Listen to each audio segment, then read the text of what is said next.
You're listening to another ambitious entrepreneur.network.com podcast. The voice for entrepreneurs and small business. Now, onto the show.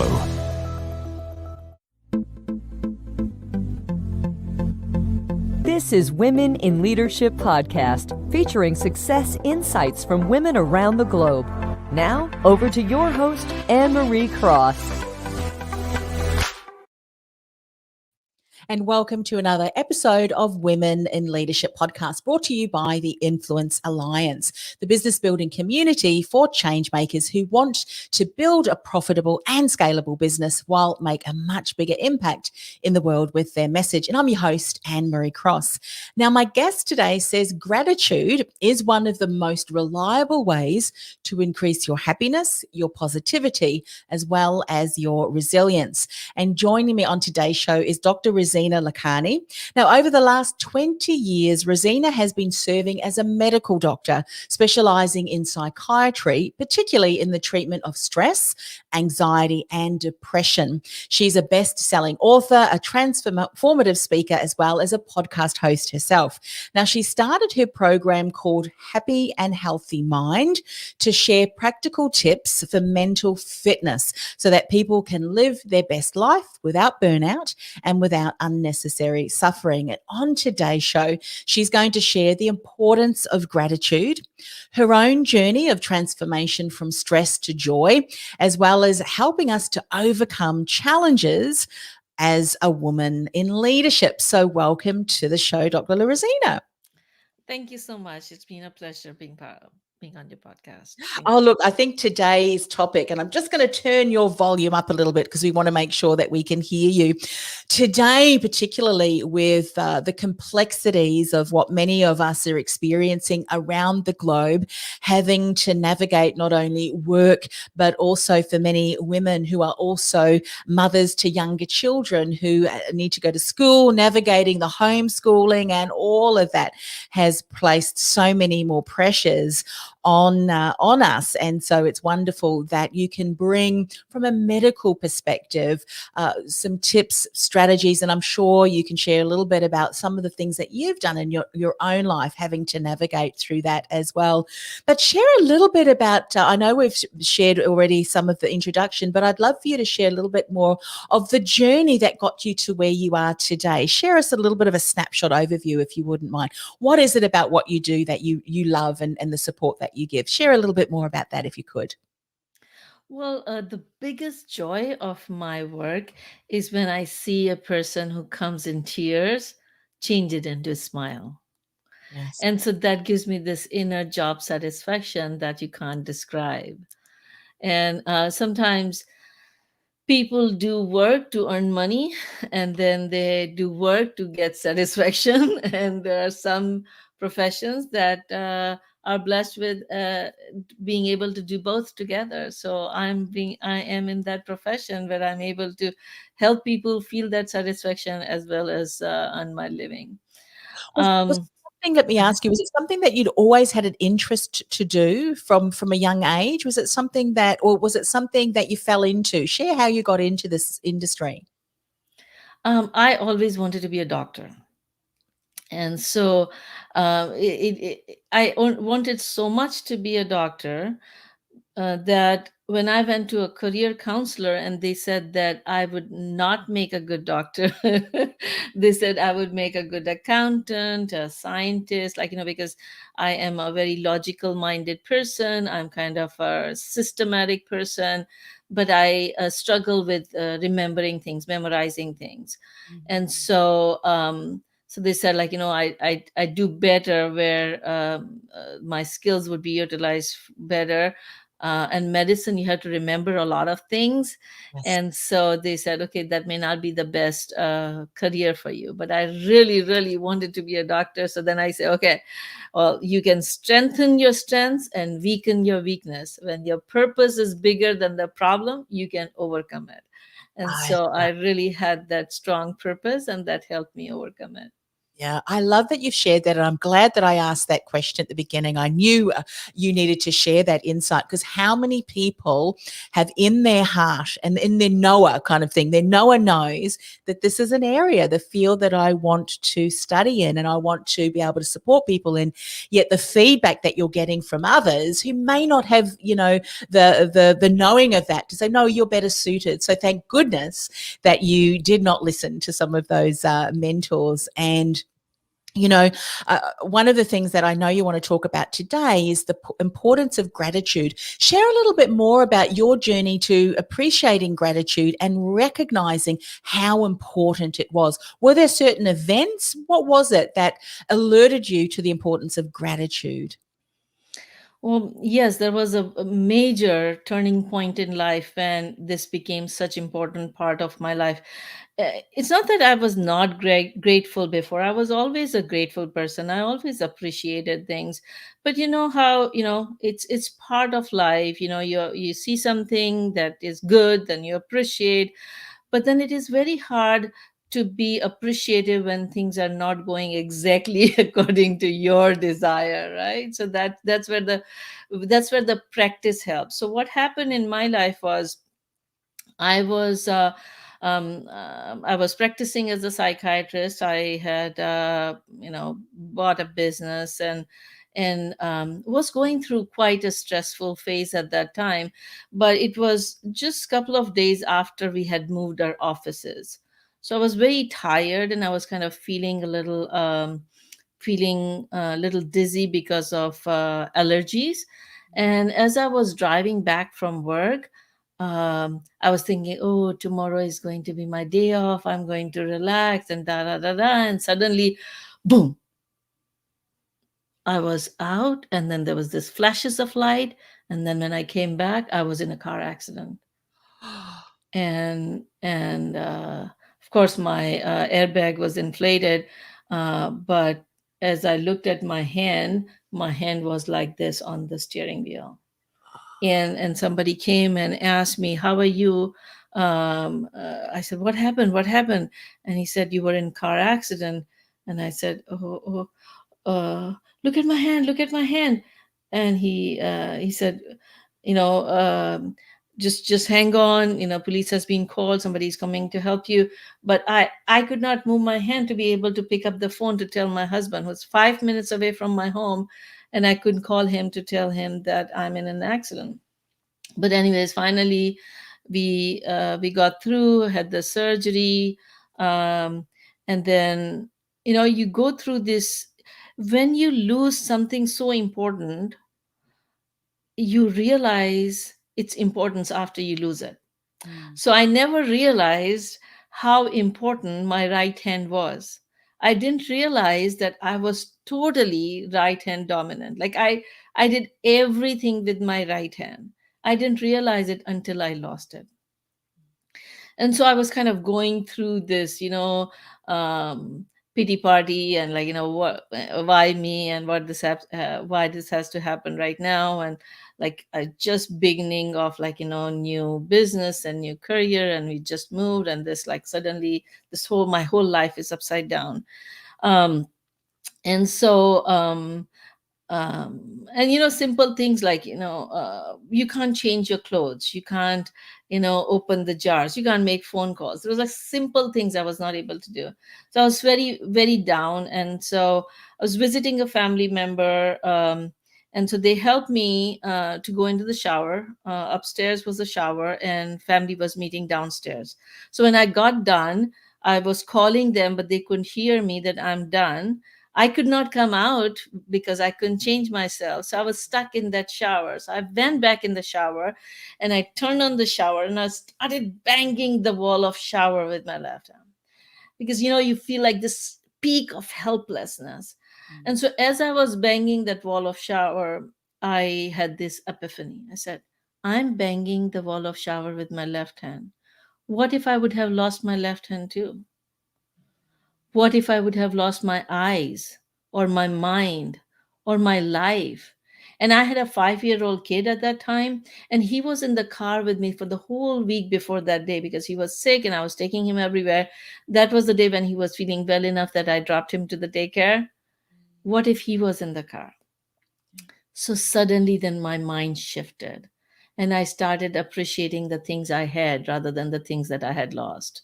Yes. And that really changed the trajectory of where my mind and my body and my life was going.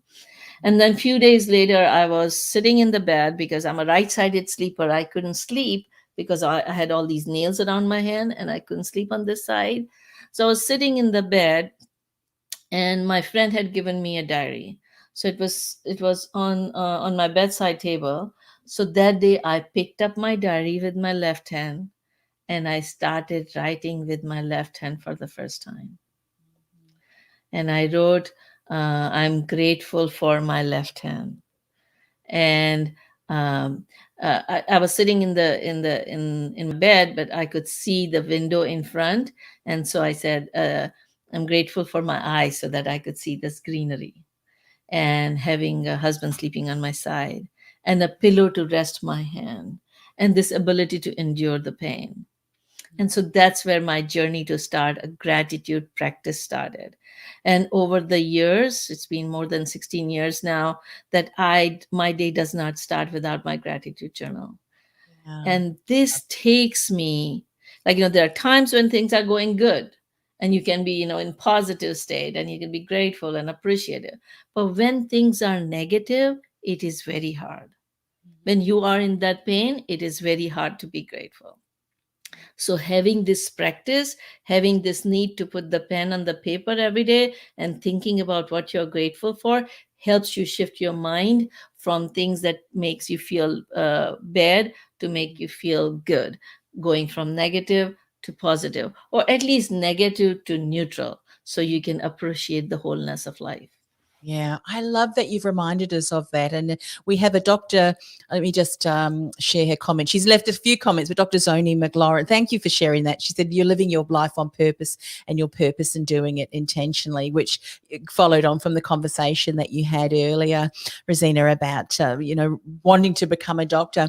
But what you've just shared, I think, is so important for us because there are going to be circumstances that are beyond our control. I mean, we here in Melbourne, Australia, have been on, this is our 6th lockdown, and we're not sure when we are going to be able to get it out of lockdown. I love going into driving into the country, love going to the beach. In fact, put me in the middle of a mountain in a bush with a beautiful view and a diary, because I love writing, gratitude and other things as well. And I'm in a happy place. Now, of course, we're in suburbia and I don't have that ability. But guess what? I have YouTube, and there are other adventurers who have done that. So I will often go and watch that. And I'm thankful for the internet. So there's what is so important is for us to realize that we have the ability to change, don't we? The way we look at something.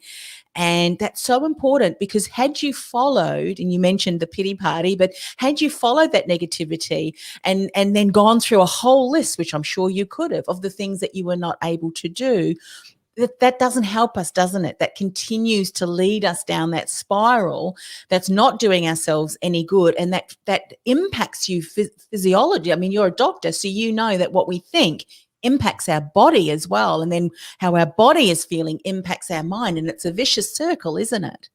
Yes, and not only that, but it affects our healing ability, our body's healing ability. Yes. So, people who are positive, they heal faster from surgeries because their body is in that mode of repair. But Yes. when you are really, really negative, it drains you. It produces chemicals in the body that does not promote healing. It causes more problem, more pain. Yes, yeah.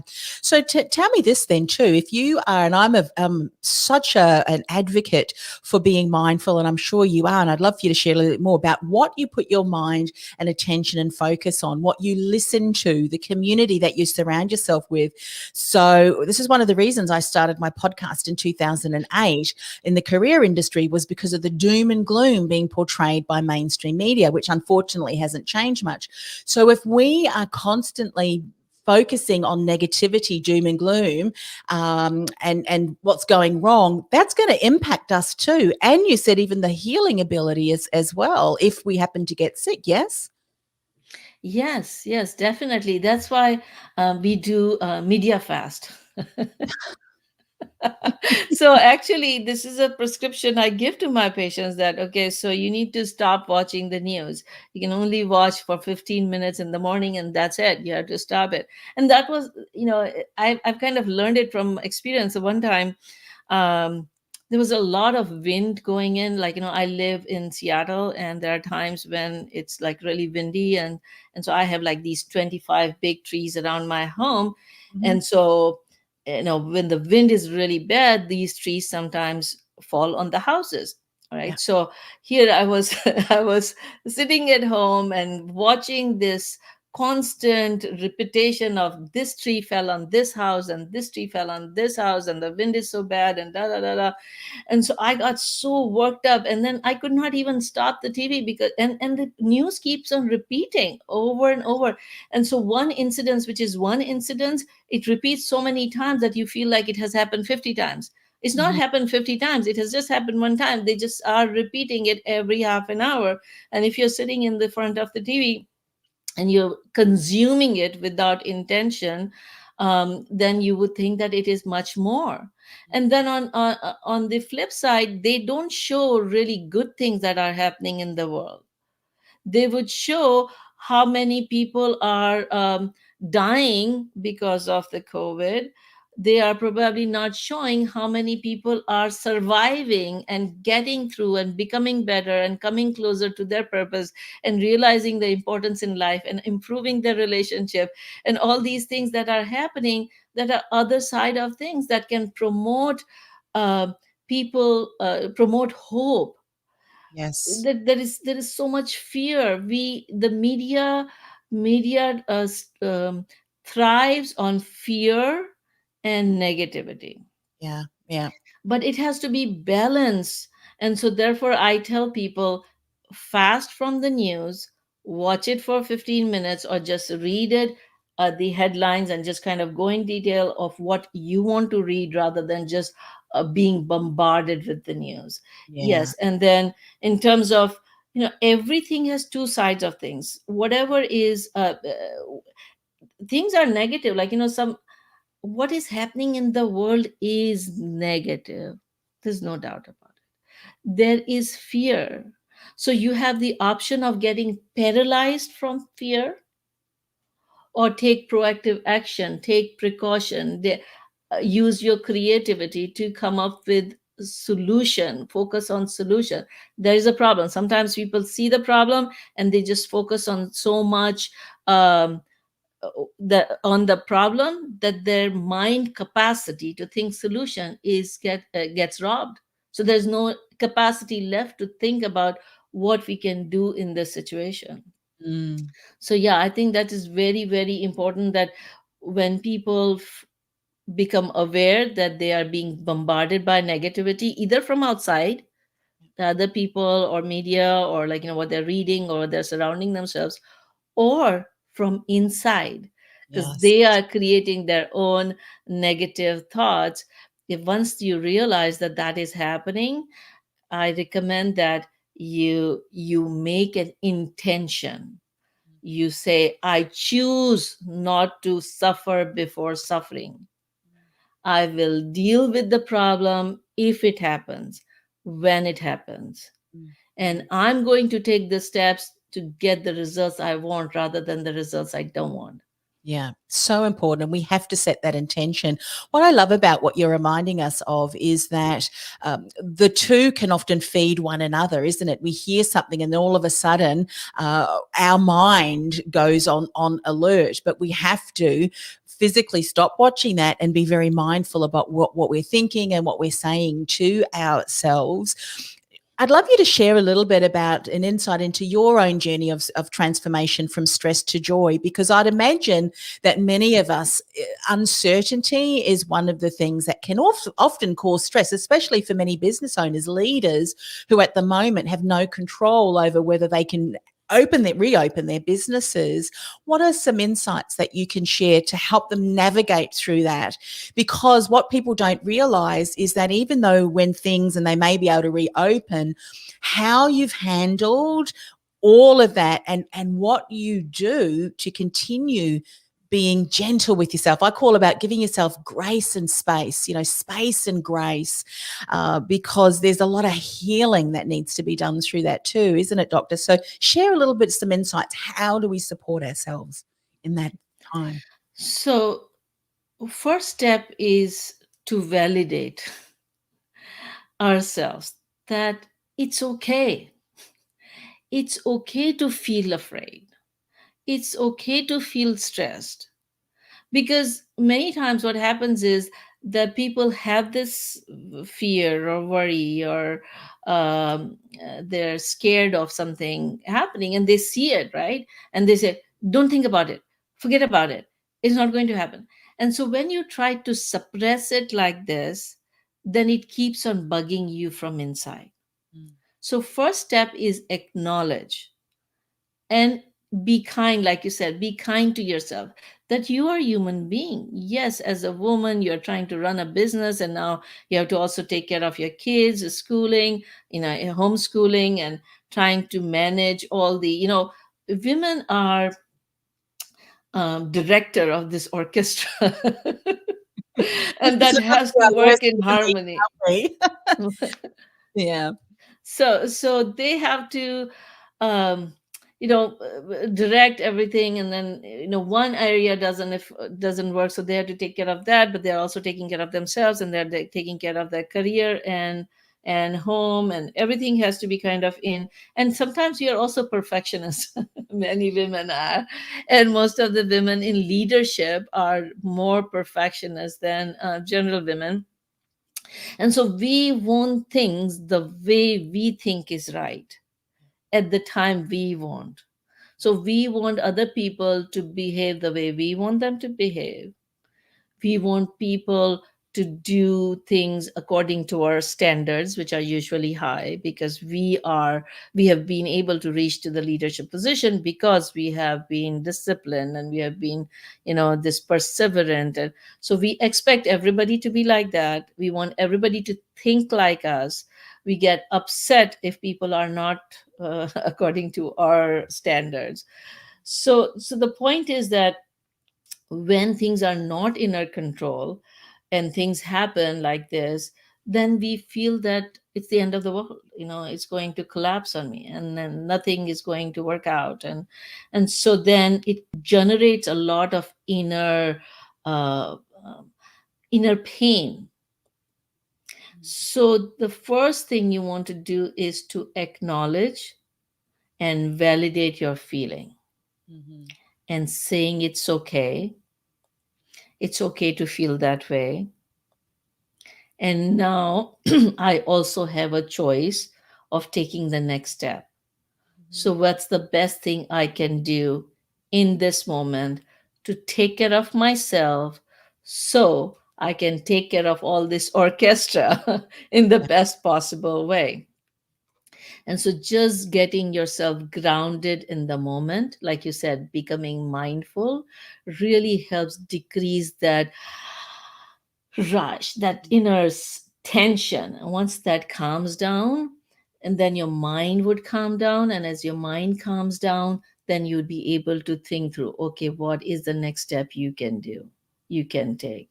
And then you just take one step at a time, one step in front of the other, and the opportunities open up, the doors open up. But if you're really, really stuck in your situation, you don't see these doors opening because you're focused on the door that closed.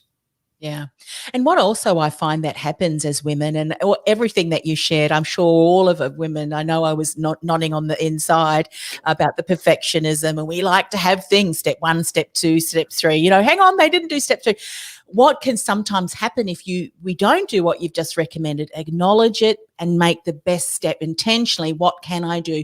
What often can happen is we have what I might call, and there might be a term to this, we have almost like the secondary negative emotion. You start feeling guilty because as a mum and a wife maybe, and a business leader, and all of the things, the hats that we need to wear, because there's additional pressure on us, circumstances that really should have us take a step back and say, at the moment in the season of my life, I cannot take on all of those things, and that's okay. It's not that I'm a less than person, but we'll often bring in guilt, isn't it? I decided long ago that guilt was a negative emotion and a waste of space. So I use it as a trigger. Could I do something differently? No, it's out of my control. Well, there's no point me feeling guilty or shame, all of that. We have to, as women, learn to go, you know what? It's not like I would like to have it, but guess what? This is within my control. And this is what I'm going to, this is the action that I can take. Because otherwise we've got all these secondary emotions and tertiary emotions on top of that and top of that. And that's a spiral that can increase stress, negativity in our bodies, and almost cause an illness. What do you think of this statement? We think ourselves sick. We can, can't we? If we think things, it can make us physically ill. And there is a lot of proof about it. Okay. Yeah. So not to blame yourself, because when you are thinking yourself sick, you're not doing it intentionally. Yeah. Okay. But this inintention is leading to that sickness. And so when you are, and this kind of really simple, funny example, you were asking my journey. The journey doesn't happen overnight. Okay. So it's a step-by-step process. Right. So I could just remember, as you were talking, I could remember me driving to pick up my son. So like when I'm done from the clinic, I was driving to pick up my son. And every time I would be 5 minutes late, the babysitter would always get really upset with me, because of course her life gets stuck because I'm running late. And so every time I used to drive, in so much tension. Okay. And then when I was getting stuck in the traffic, like my whole body would be like really, really tense, and all my mind was like, now this babysitter is going to be upset, and I'm doing, I'm being late, and da da da da. And that guilt feeling that you're describing, guilt of not being able to pick my kid on time. Well, so like one day I realized that every day this is happening, and every day my body is so tense, and by the time I reach to pick my kid, I'm totally exhausted, not just from the whole day of work, which of course adds, but that tension that I was sitting with in that traffic to get to my kid. And so then I realized, and I said, okay, well, this is not helping. Okay. So yes, I am running late. Yes, at the last moment, there was a patient that I needed to read a refill, and I got 5 minutes late. And now I'm stuck in traffic. So breathe. Okay. What can I do about it? Okay. I can call her and say, I am running 5 minutes late. And then I can drive with calmness, because if I remain tense or I calm, I'm going to reach there at the same time. Yes. But if I calm down, then I'd be able to handle her getting upset with me. Plus, I would not be feeling this negative. Yeah. So it was an intention of saying, okay, yes, this is happening. Yes, in this situation, what can I do? And so there's one thing I can do. And I did, and then I calmed down. So that's why I use this in my Stress to Joy book that you were referring to. It's based on my own journey. A lot of these tools I have learned in my life, in addition to helping patients and my friends over last 20 plus years. But like the basic formula for Stress to Joy is CPR. So I call it mind CPR. So when somebody is having physical problem, you resuscitate with the physical CPR, cardiopulmonary resuscitation. You change it to mental. If you're having this mental stress built up, you want to utilize this mind CPR. So C is to calm down. Because when you're really worked up, you can't think through, you can't be the best you could be. And then you make the decisions or say things or do things that you actually regret later. So first step is to calm down. The second thing, a second step is to process. Process what is coming, what is in your control and what is outside your control. And then R for response, respond with intention of things that you can do rather than the things that you can't do. And that CPR would allow you to get through this phase of stressful situation. So from stressfulness to joyfulness, it would allow you to do that journey. Yeah, beautiful. I love that. Calm, process, respond. And when we take the steps and then we realize that actually, if we have a look at a situation, which you have just beautifully explained to us, the situation with being stuck in traffic and then considering, and this is what we do as women. And if we're saying, I don't do that, I would challenge you. You can have more arguments in your head about, Right. there's this, I'm going to say that. Sometimes I do that in the shower. And, I realize I'm, driving my back. I'm thinking, I just wasted 5 minutes of my life having a conversation which never really happened anyway. And so we've got to check ourselves. What are we doing that's just not helpful? Am I calm? What is the process? What is happening here? And then how can I better respond?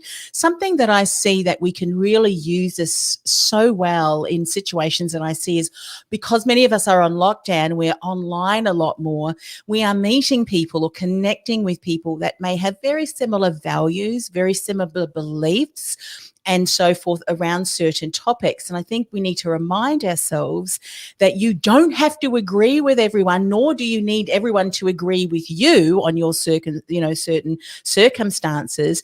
And you don't have to change everybody to think the way that you think either. And so be mindful of the conversations that you have, because that in itself can cause a whole lot of stress. And anxiety as well, set the intention to have conversations, be nice to one another. And even if you need to agree to disagree, be able to move on. I'm sure you see that a lot, particularly in women's and mothers groups. There can be a lot of turmoil being caused by conversations which really should have stopped, shouldn't it? And I also made a decision years ago that and this was something that a mentor shared with me, is that what people think of you is none of your business. As long as we're acting with integrity and kindness and how we would like to be, treated. Of course, you don't want to not be or be the opposite.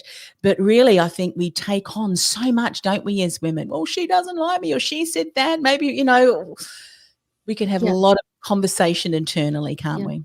We try to live our life based on other people's image or expectation, and then we lose our own authenticity.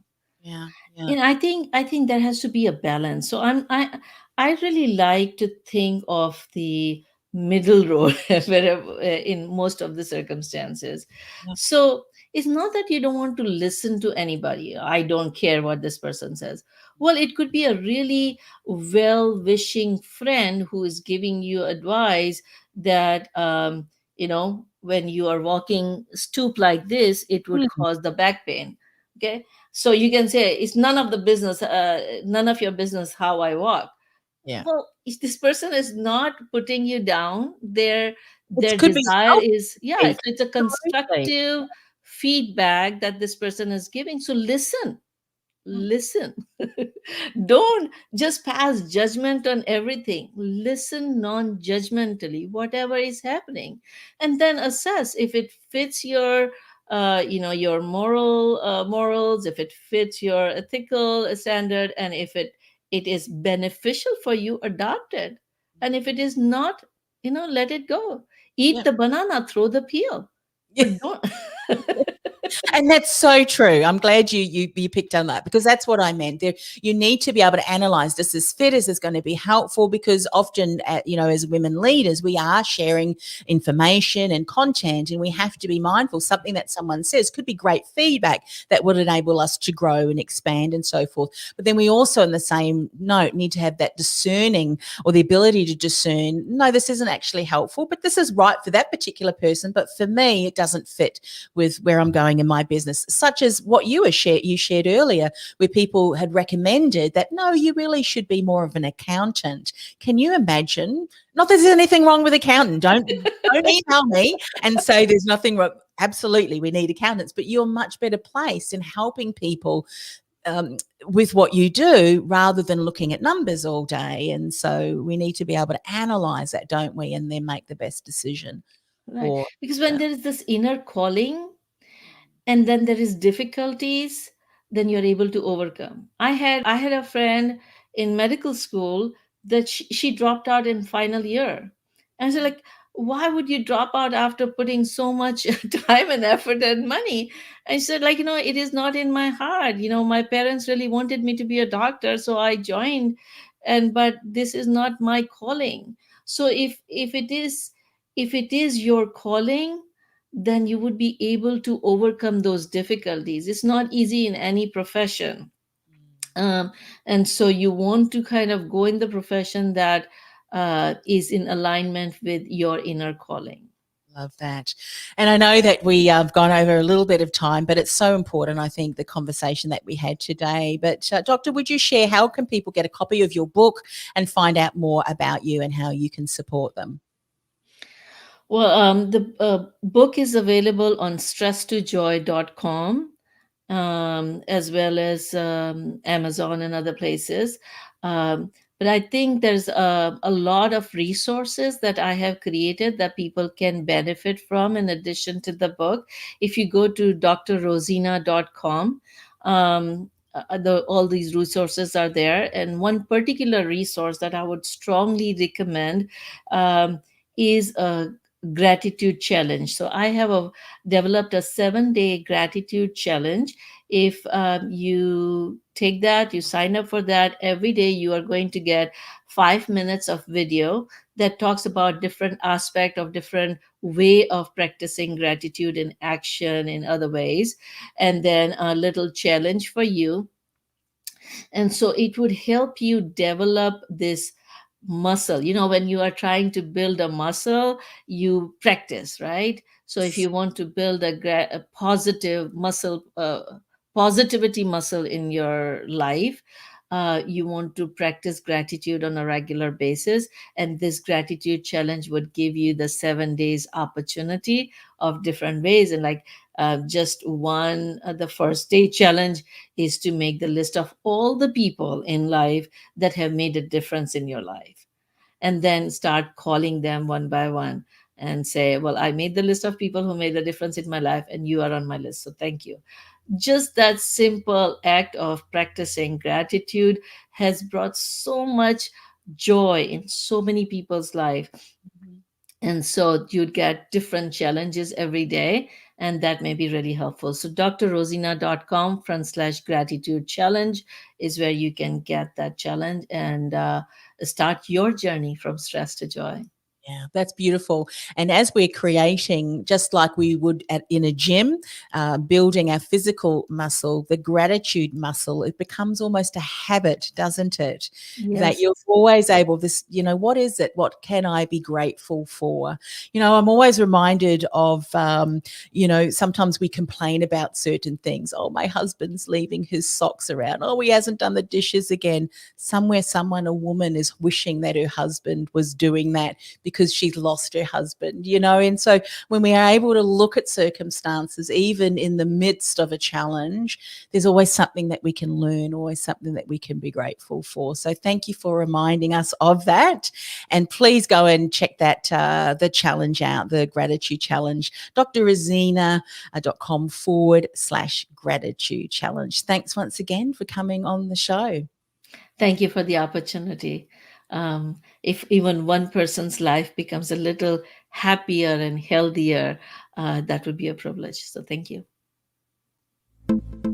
This podcast is brought to you by theinfluencealliance.com. Want to influence real change with your message by becoming known as a trusted authority in your industry while building a sustainable and scalable business you love? Find out how by accessing our free podcast series at www.theinfluencealliance.com/podcast series. That's theinfluencealliance.com/podcast series.